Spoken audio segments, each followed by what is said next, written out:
Welcome top news today. But as HES stuck to his post atop the Justice Department, Sessions has pushed forward the president's agenda in a way perhaps no other agency head has. Since his swearing-in last February, Sessions has enacted sweeping change, prioritizing tough-on-crime policies that, he says, are restoring the rule of law. In appearances across the country, Sessions has shifted the spotlight to questions of immigration and concerns of crime. HE's dismantled a progressive legacy left behind by Obama-era DOJ initiatives and shepherded new Trump directives through the courts. When the Trump administration made the decision to roll back the DACA program, it was Sessions who stood on stage alone. It is the honor of a lifetime to serve as the Attorney General of the United States, Sessions told his former Senate colleagues in an October hearing. It's also been a year not short of controversy.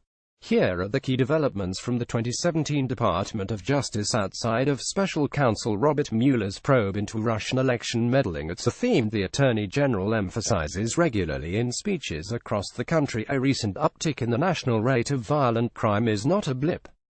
Since assuming the role of the nation's top law enforcement officer, Sessions has taken aim at rising crime, bringing the key thrust of his tenure on tour.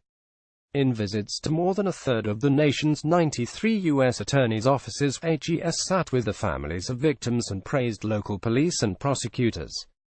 HEs also regularly use stark rhetoric and grisly descriptions to sound the alarm, such as a young father in Toledo who was beaten to death in front of his 4-year-old and Memphis families who live every day as hostages.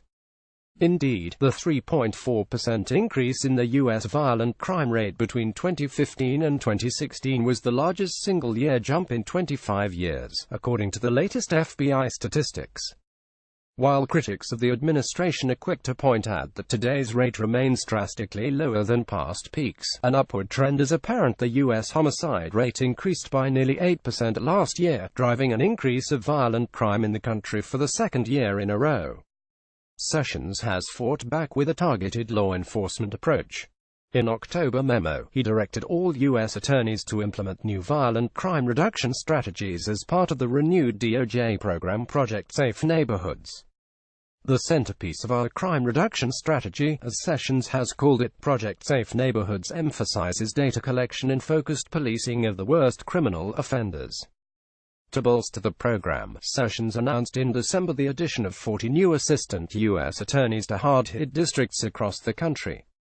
Sessions has also called for prioritized firearm prosecutions, leading to a nearly 23% increase in the cases from 2016 to 2017, the DOJ said in July. As HES beefed up law enforcement tools, Sessions has extended the law and order administration to the courtroom, raising hackles from criminal justice advocates. In late December, Sessions announced the repeal of a guidance document that cautioned judges against the burdensome enforcement of fines for indigent criminal offenders. And in May, Sessions told prosecutors to charge and pursue the most serious, readily provable offense against criminal suspects, upending an Obama-era push to phase out long prison sentences for non-violent drug offenders. The Trump administration is returning to archaic and deeply flawed policies, Inimai Chettiar, the director of the Brennan Center's Justice Program, said at the time. Sessions has also brought attention to the country's opioid crisis to the forefront of the DOJ in 2017. We know that drugs and crime go hand in hand.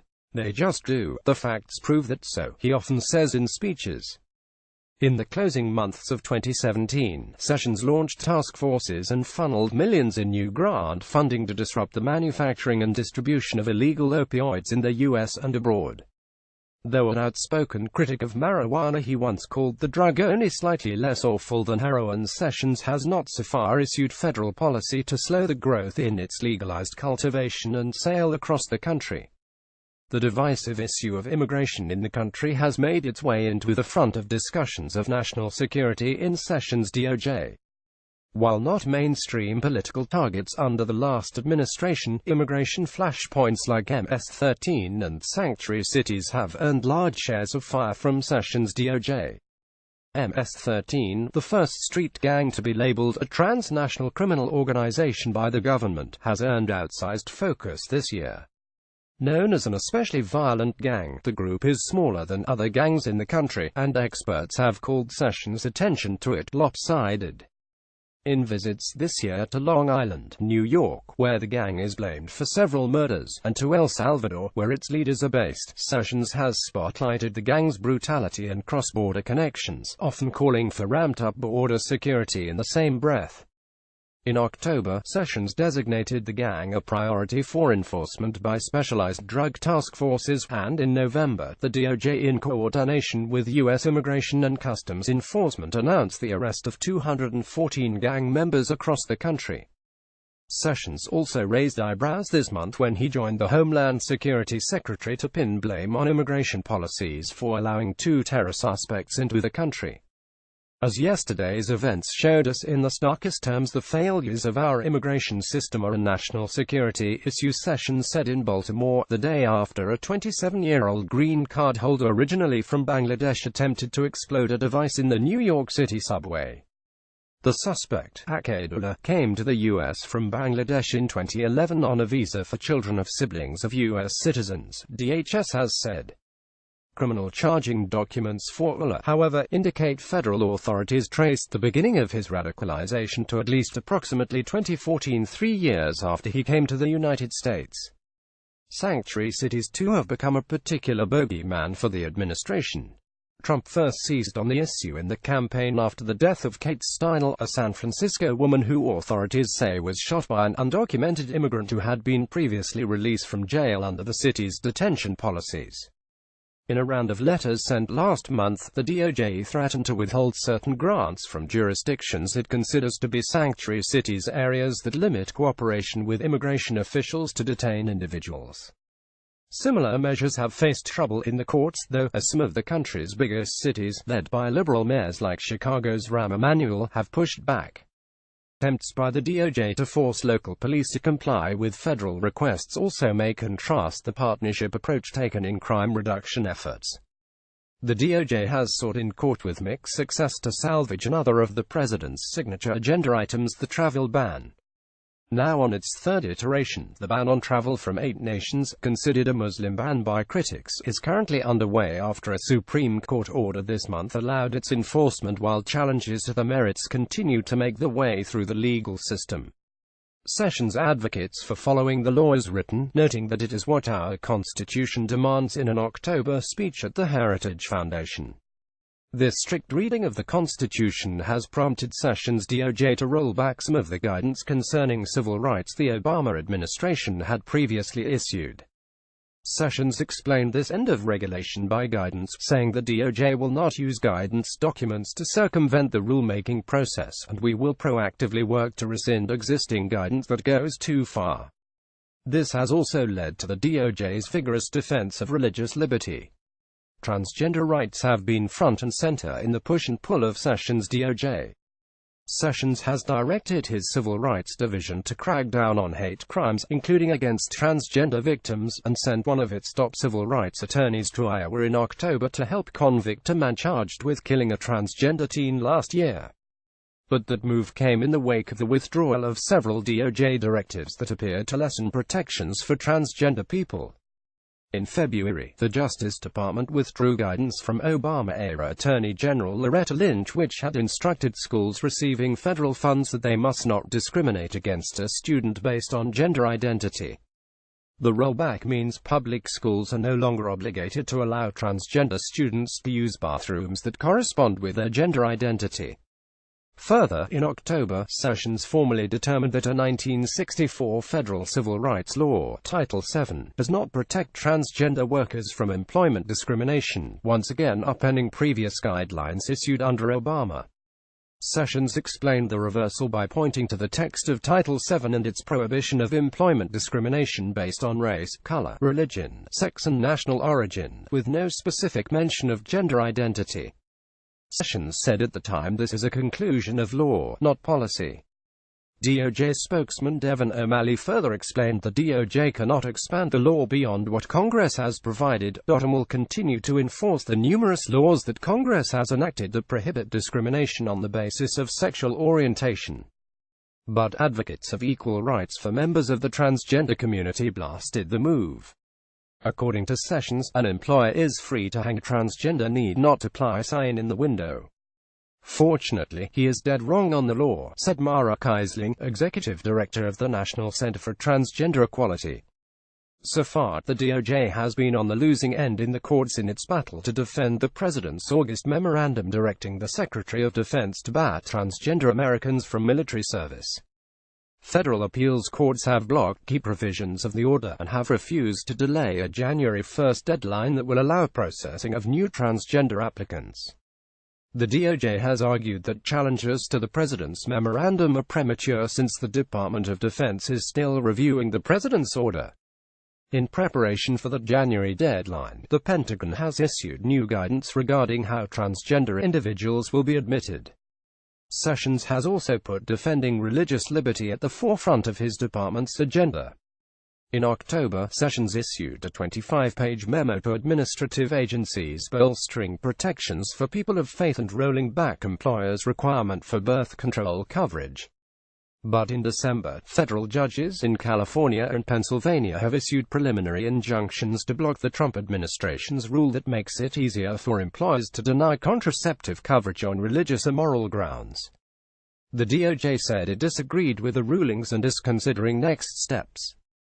The Justice Department also took sides in the prominent Masterpiece Cake Shop case that went before the Supreme Court this fall. In a friend of the court brief, the DOJ urged the court to side with the cake shop owner Jack Phillips. Phillips considers his cakes artistic expressions, and argues that any law requiring him to create custom-made wedding cakes for same-sex couples violates his right to freedom of speech and his free exercise of religion. A ruling from the Supreme Court on the case is expected sometime this spring. On voting rights, the Justice Department reversed the federal government's position in two key cases, one in Ohio and one in Texas. In Ohio, the DOJ's Solicitor General sided with the state that purging voters from the rolls who did not vote over a 6-year period or answer mailings confirming they wanted to stay registered was legal under federal law. In Texas, the DOJ asked a federal district court to dismiss a claim filed by President Obama's Justice Department that an ID law there was enacted with the intent to discriminate against minorities. The Sessions DOJ pointed to the fact that Texas changed its voting law in May, after a district court judge had twice ruled it didn't pass legal muster. Amid calls for more investigations by the president and several Republican members of Congress, Sessions has initiated multiple reviews, in addition to a probe launched separately by the DOJ Inspector General. Michael Horowitz announced in January he would review broad allegations of misconduct involving the FBI Director James Comey and how he handled the investigation into Hillary Clinton's private email server. Comey cleared Clinton of any criminal wrongdoing at the height of campaign in July 2016. Horowitz promised his own probe would be wide-ranging and would include Comey's various letters and statements, as well as whether FBI or other Justice Department employees leaked information. Republican members of Congress, however, want more, and they're pressing for a second special counsel. House Judiciary Committee Chairman Bob Goodlatte, of Virginia, listed the matters he wanted investigated in letters to Sessions this summer, including the actions of former FBI Director James Comey, former Attorney General Loretta Lynch, and former Secretary of State Hillary Clinton. Goodlatte also insisted this second special counsel must investigate the sale of uranium-1 to Russia's State Atomic Energy Company in 2010, which has been questioned recently by Republicans since Clinton's State Department was one of 9 agencies that approved the sale. Sessions has so far resisted these calls for a special counsel, telling Rep. Jim Jordan ROH during a House Judiciary Committee hearing in mid-November that it would take a factual basis that meets the standard of a special counsel for an appointment to happen. However, Assistant Attorney General Stephen Boyd soon after sent a letter to Judiciary Committee Chair Goodlatte explaining that Sessions had directed senior federal prosecutors to look into the matters Goodlatte raised in his letters, and whether any matters merit the appointment of a special counsel.